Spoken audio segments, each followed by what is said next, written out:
David De Gea in goal, despite the return to Old Trafford of Dean Henderson. Timothy Fosu-Mensah also starts. Aaron Wan-Bissaka is on the bench because he was late returning to training after being in quarantine. Paul Pogba and Bruno Fernandes start in midfield with McTominay, which means that Donny van de Beek is on the bench.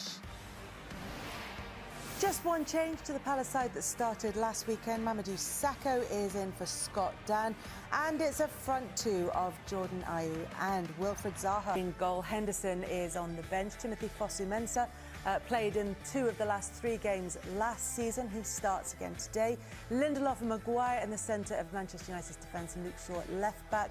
Paul Pogba, Bruno Fernandes and Scott McTominay in midfield. James and Rashford and Martial up front, which means that Mason Greenwood is also on the bench. Let's hear from the Manchester United boss. Ole Gunnar Solskjaer is with Patrick Davison.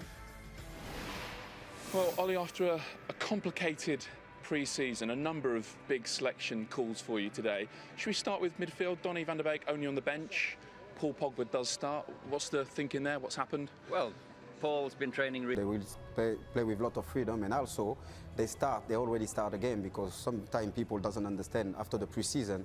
Your first game is always difficult because you don't know if you are fit, and you are so excited. Sometimes the legs are so heavy, so they have a big advantage. And like Graham, I absolutely agree. They will play like a counter-attack football, and they will be happy to. Van de Beek, Greenwood and Wan-Bissaka are all held in reserve, with Odion Ighalo, who's yet to score in the league since his return to England.